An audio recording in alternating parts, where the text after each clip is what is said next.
especially for Candida Royale, who can't make it here tonight. And Mrs. is so sorry that she can't be here, but she's stuck at her home on the Long Island. So a lot of people have mentioned, that Al was fat, but what you don't know is that after I started my finishing school for boys who want to be girls, Al came to me privately, and he said he really wanted to see what he looked like. And he used to come to me every other week and put on a corset and high heels and a dress, and I would put him in a wig, and he looked adorable. And he did have a name, his name was Jessica, was his phone name. And so I know that now he's resting, and he wouldn't mind me telling you. He was very secretive at the time, but he wouldn't mind it. That was a joke. But I couldn't resist because he called me a slut so many times at those functions. The first time that Al invited me to lunch, I had just come out from working in Wall Street, and so I thought, oh, this is like a real newbie on the porn scene. And I thought, oh, I'm going out with a very successful pornographer. I'm sure he'll take me to like some very high-class joint.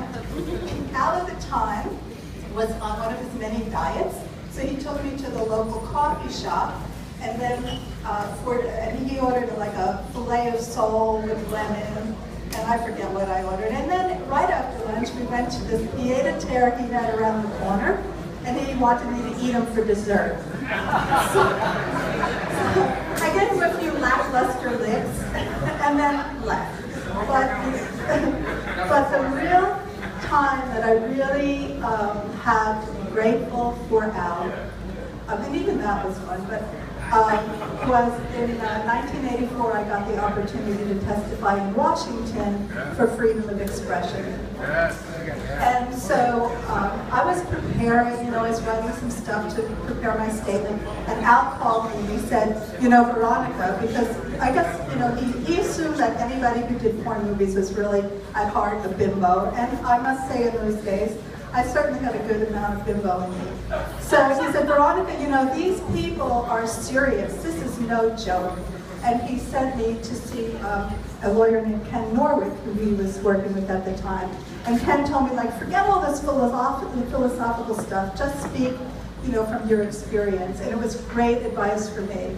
And when I went to Washington, I testified on the same day as Al.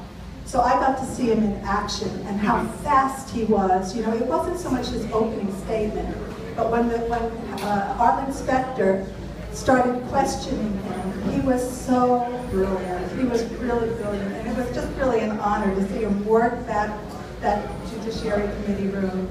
So from then on, he would call me a slut at the lunches, but he would always say, but she was great in Washington.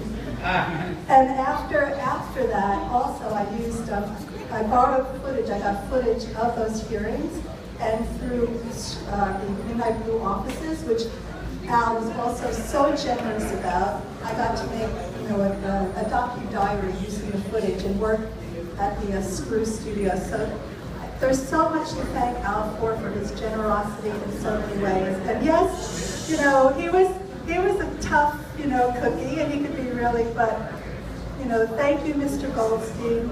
Rest in peace, and I miss you.